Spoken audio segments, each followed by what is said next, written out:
If you enjoy the power of floods, like watching flooding, like hearing the death and destruction of flooding, then you need to go to another video. This video is not for you, because this video is all about stopping destruction in the most cost-effective way possible.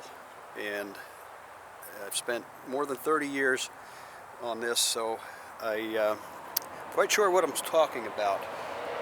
And the reason I'm in this area here is because years ago they had a small rickety old wooden bridge right here, and they had a major project here. Downstream from here is a very large lake that was built for hydroelectric and for flood control on the Savannah River. And it has a shoreline. Of course, it goes up and down little coves like this, so that's how the shoreline adds up. But it has a shoreline of over 900 miles. The cost of that today would be phenomenal. The purchase of the land alone would make it not feasible. But what I've been suggesting for a number of years is doing it in places like this.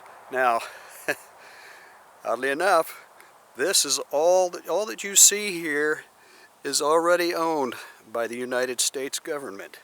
So not a dime, and there are thousands of locations like this, so not a dime of taxpayer money would have to be spent to procure the property to put in flood control that runs in the thousands of square miles of water a foot deep. In flood control terminology, they call this an acre foot. So we're talking about a way to actually create not acre feet, we call them mile feet, miles and miles of feet, and the cost would be phenomenally lower than most of the projects that are out there and functioning today. Now, let's talk benefits. Some of the benefits here, besides the cost, are we're stopping the erosion before it happens. You get up in an area like this, already what you're seeing out here is sediment that's been deposited for the last 60 years. From the streams, there's elevation does go maybe 100 feet higher, 150 feet higher than where we're standing, and it has eroded up there, but it's fairly stable now. So if we take areas like this and we calculate how much water is likely to run in here from whatever square miles are above this location, we calculate it, then we calculate how tall of a dike we need, we calculate how big of an outflow pipe do we need to keep this thing from staying backed up, so that if we did have another heavy rain, it would run over the top, which we design into it an overflow in case that happens anyway, that is stable and will not wash out. But with all that set, we do the construction, build it to the height, place the pipe that will do what we want it to do, which is stop erosion, let the water flow gently downstream, ensure that fish are able to migrate in and out of here, and it's not going to wash away. It's going to be stable for pretty much for generations. We'll put it that way. I won't say forever, because it may need to be modified sometime down the road, who knows. But benefits.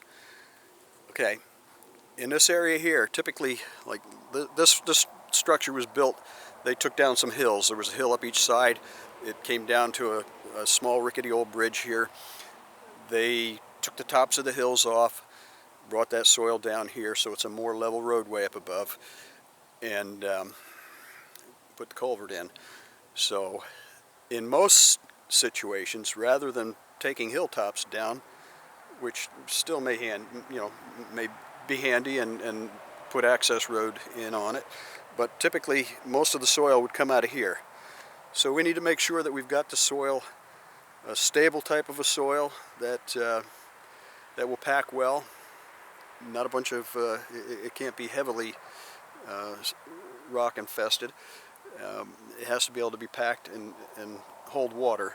So if we've got that, we dig it out of here, and we would end up with a somewhat permanent pond here. In most cases, a permanent pond.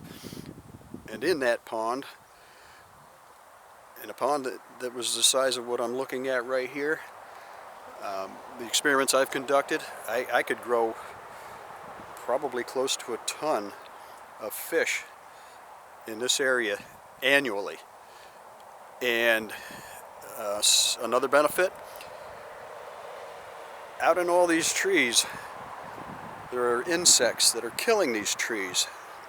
This is one of the reasons why we've had wildfires around the world, is we've had insects killing these trees, dropping branches on a regular basis, killing lower shrubbery, etc. Now, what I've done in the past is I put lights, suspend lights over the water, have a flotation device or a stake in the water, and at night with lights out there, a large quantity of these insects are drawn into the water where they'll feed the fish. And we're talking the creation of, again, probably 1,000 pounds of fish annually just eating bugs that have been killing the forests.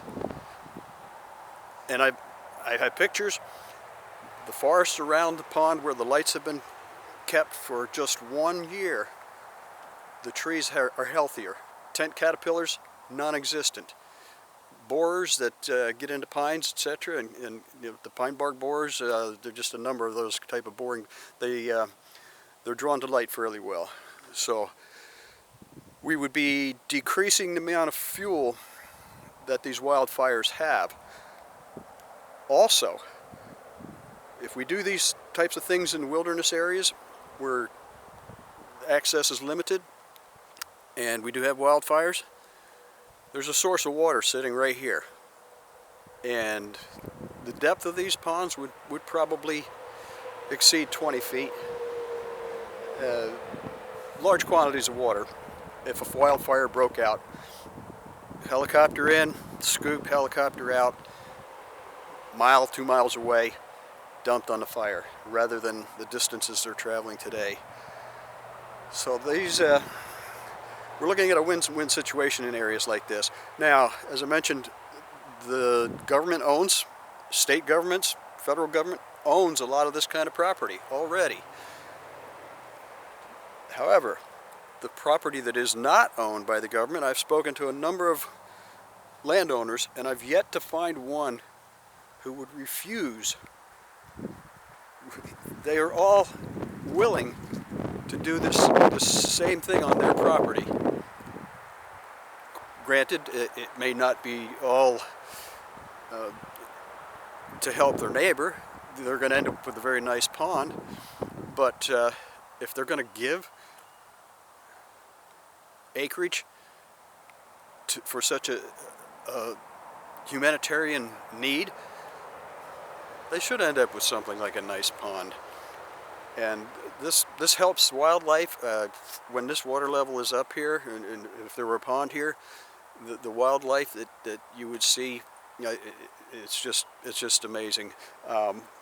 There are in this particular, I picked a bad place to stand, but here, for example, and hopefully I'll get this in front of the camera. Freshwater clams. There's freshwater clams. There's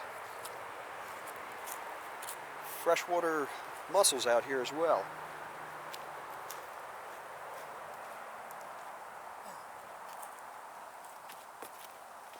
Should have thought about this. I should have thought about this before. But take a look at that freshwater mussel. I mean, the food source that these things create is just amazing. And I don't believe I've mentioned that when we put the culvert in, we also put in water lines, 2 to 4 inch water lines that can go downstream. They can irrigate cropland. They can irrigate pasture. It could be 2 miles down there before we hit a flat area, but 2 miles of pipe is cheap. But in most cases, we may run down there half a mile.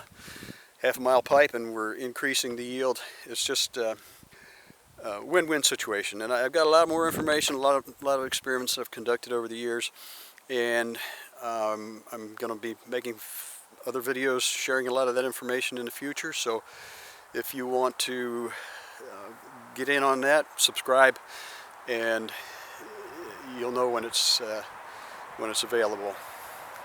So if you think this is at all useful, let others know. We really need to. This I guess you could say this is a grassroots effort, and it's well worth all of our time. So pass it on. Pass it on. Let's get this going before too much of our good topsoil is in the oceans. Thank you.